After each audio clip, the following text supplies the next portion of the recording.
Hi friends, today I'm going to show you all how to do incremental load using native components in SSIS package. We will be doing insert, update and delete in SSIS package while doing incremental load. So let's get started. So in Visual Studio, so let's create a new package here. I'll name it as demo incremental load. Incremental load here, and so we will be using all the SSIS native components. So let's bring in data flow component here, and then let's connect to a source. Let's connect to OLEDB source here. I just already created the connection to Adventure Works data warehouse. So here is our source table.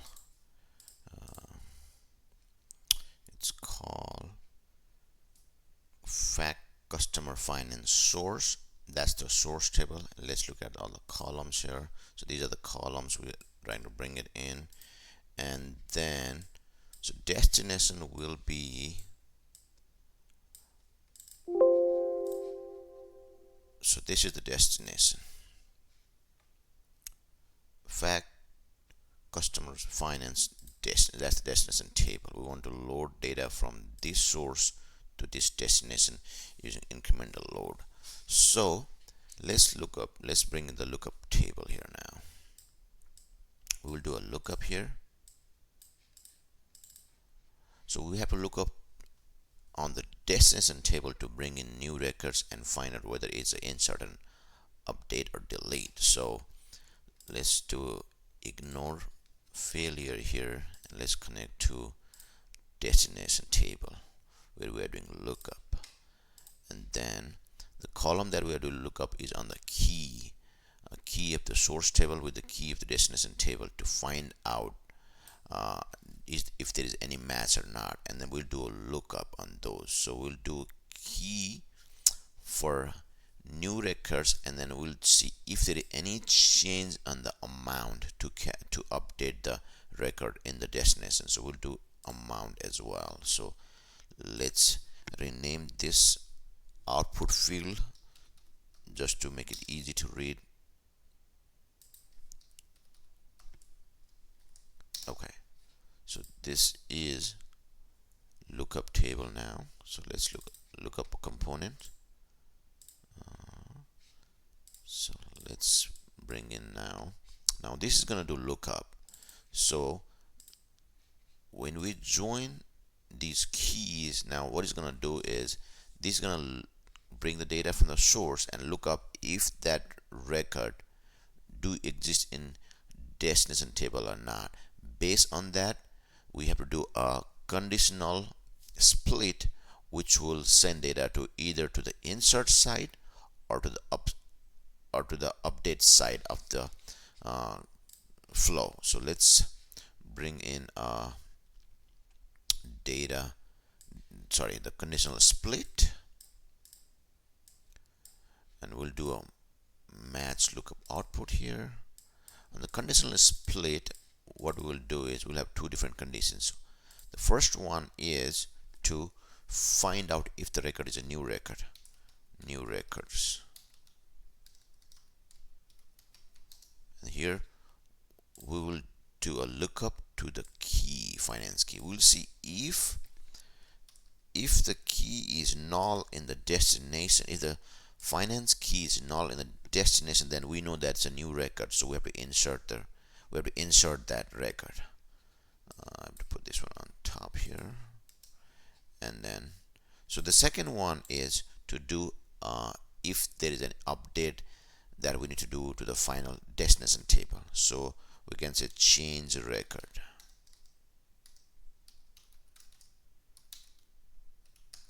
Okay, so for change record, what we are looking is we are looking to see if there is any change in the amount.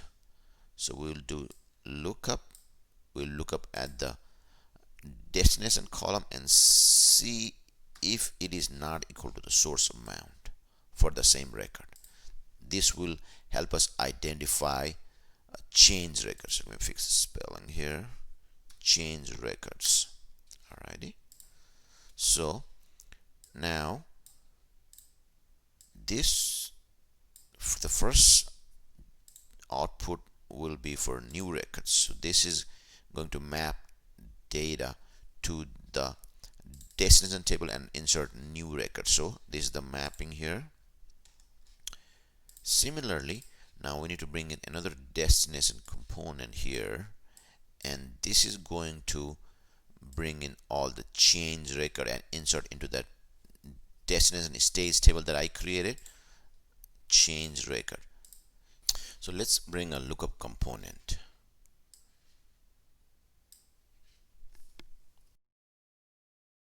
In order to capture the change records, I created a staging table called stage finance change rows. So this table has similar structure to our destination table, which needs to be updated.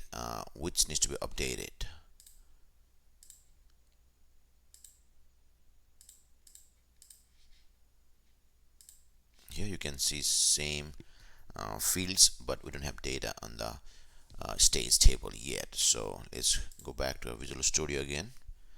So let's map it to that table, stage table, change rows. Now we have, let's name it new records.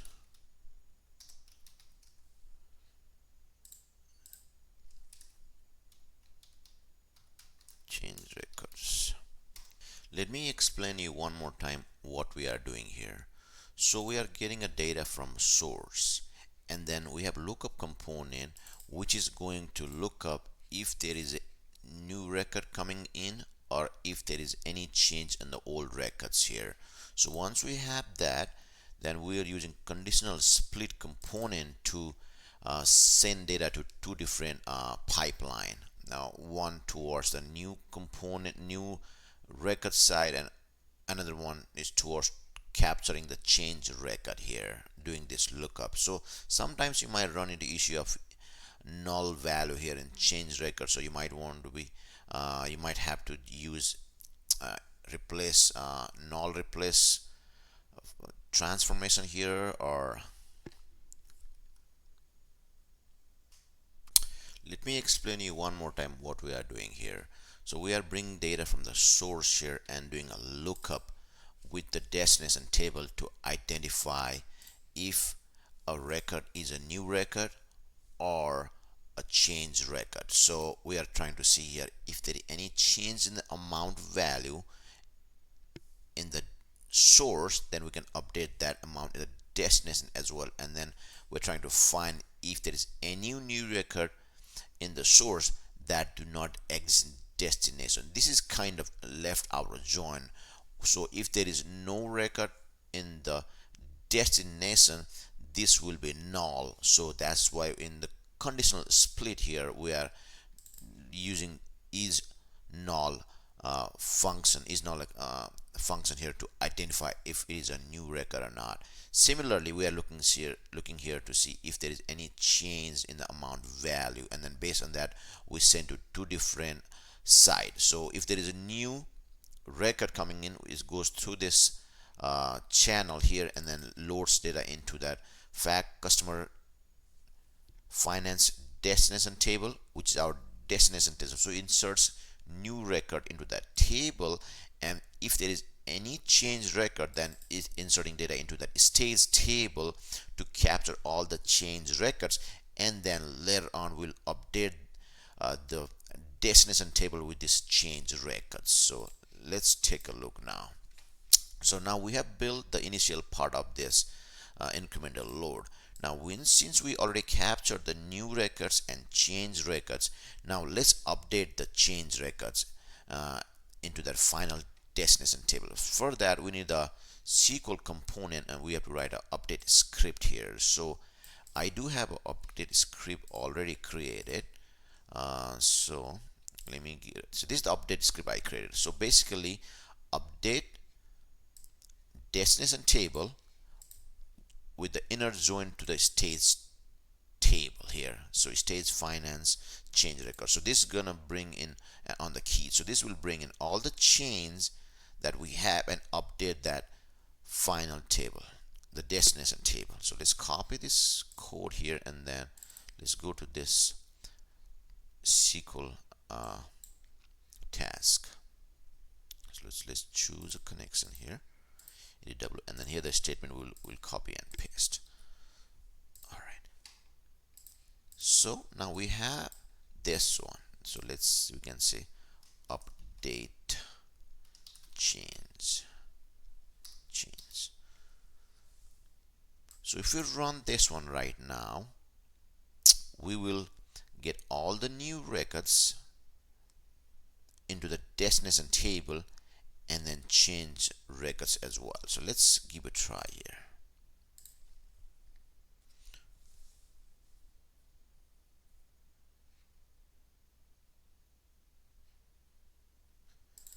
See, we had six rows that's coming from source table, and then these all are new rows because our destination table was empty to start with. So this says that all the new records, and then inserted that into destination table here. And since there was no change records, there's nothing to update at this phase. So let's take a look here. Let's go here and see if we have all the new records or not. So let me go here. Let me see the destination table here now. You see, now we have all those new 6 records that was in source. We brought that in destination. Now let's give a try. Let's make some changes to the source table and see can we capture that change or not. So let's update one old record in source table and then insert a new record in source table and then see if we can capture those changes or not. So let's go to source table here, and I'm going to update one record here. So for the row 6, the finance key is 6, I'm going to update the amount to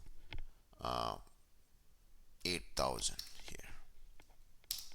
And then so we'll save this one. So now we made one record update in the source, and we'll insert one more new record in source table. So let me insert a new record in source table. Now if you look at the source table here now, see we have one record where we change the amount for the finance key 6 to 8,000. That's a updated old record, and then we inserted one new record for row 7 here with this value. Now let's see, do we capture that change or not in this our package. So let me run this package here. So now see, it captured. So it found out there is a one new record, so it inserted new record here, and then it found out there is a one change record. It captured that, and this script updated that change record. Now let's go to the our query here and see if did we get that destination or not. See, here you go. Now this old change record has been captured here, and the new record is already inserted here now let's try one more time. So now this destination, now we again made change to this row 6. Now let's see that we see that source has 6,000 on this amount here for the row 6. Let's see, let's go to source again. So source had 8,000, so we made to 6,000 now.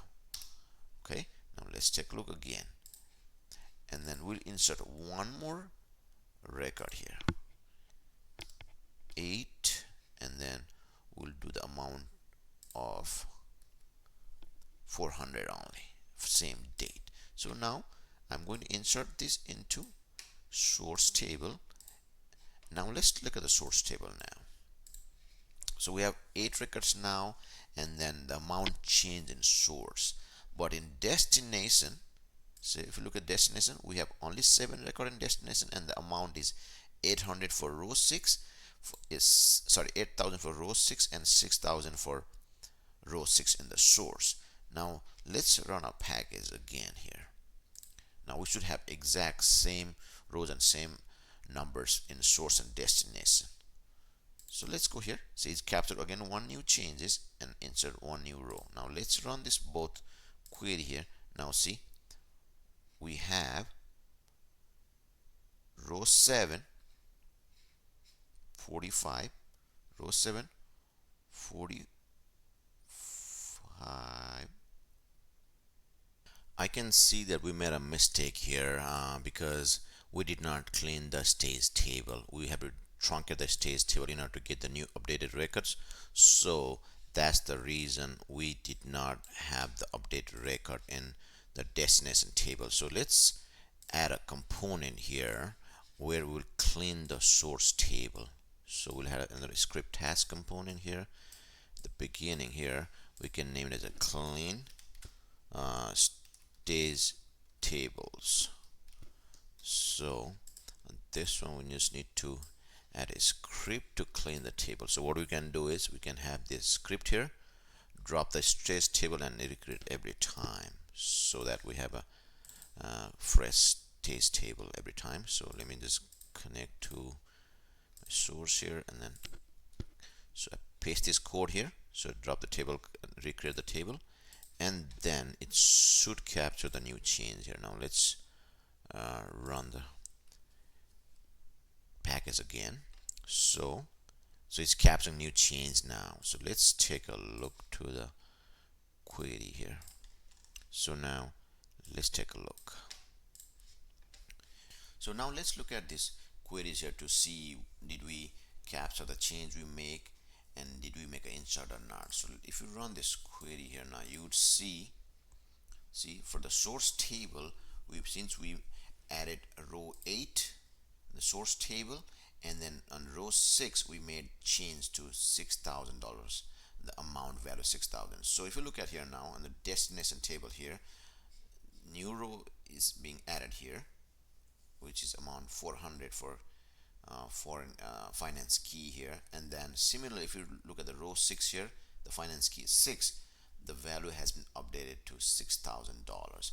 Now this way we could capture new rows and the change rows, but there can be situation where in source some things are deleted, some records are deleted, and we need to make sure those rows do not exist in destination as well. So for that we need to add some final piece to do delete of the records. So let's bring in another data flow component here, and let's do another lookup to see if there is any record that is being deleted in the source, and we got to delete those in destination as well. So now let's get the source component here. Here the source will be our destination table, because we need to make sure that those records that do not exist in source are also deleted from the destination table. So let's pick a destination table here, and then select all the columns, and we add a lookup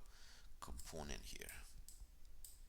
So now we need to look up to the source table. So we redirect the no match output, because let me first map to the source table here.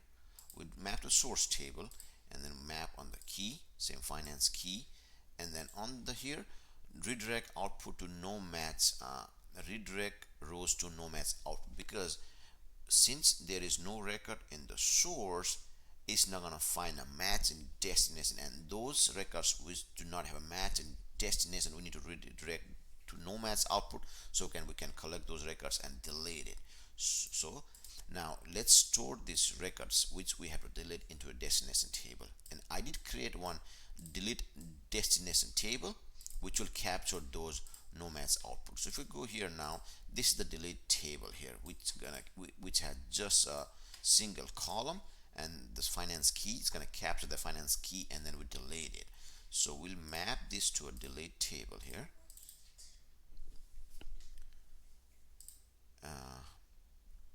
So delete table here, table.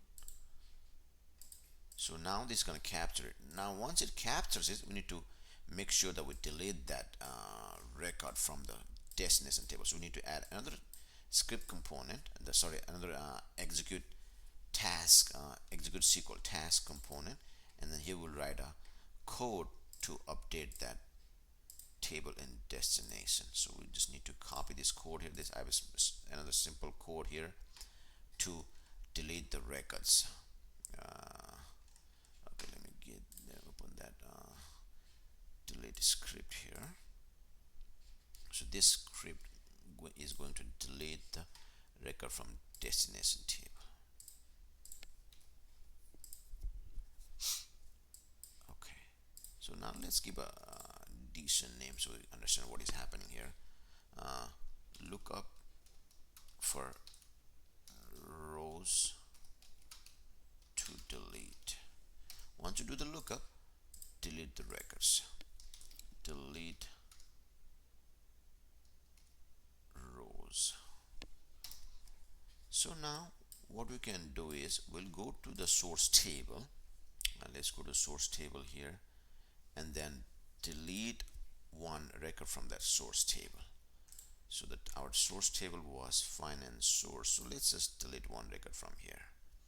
Let's go here and let's delete a row 5, finance key 5. Let's delete this record and see if that will be captured in our destination table. Now if you go to source table now, you'd see, you will not see that row 5 now. See, there is no row 5 now. That row 5 still exists in destination. The finance key 5 still exists in destination now. Now let's run this package to make sure that that record is being deleted from the destination as well. Let's see we captured one row that we need to delete from destination table, and then this is script gonna run that query and delete that record. Now let's see what we have in destination table here now. See, we do not have that key 5, finance key 5 in destination table, and we can look at this stays delete table to see what is being captured in that. You see that key here. Now in order to make it work every time, we need to make sure that we add a code in this beginning here, so that we drop that finance table, this delete finance table every time we run this script. So we don't forget to add this code at the bottom here to drop that stays finance delete rows table, and then we clean the table. Now every time it should work. So let's run it again. Since we have not made any change, there should not be any change here now. See, there's nothing, we're not capturing any change here, and nothing is being deleted, so everything is looking good now. So this is how we do incremental load using native SSIS components. So I hope this helps. Thanks for watching.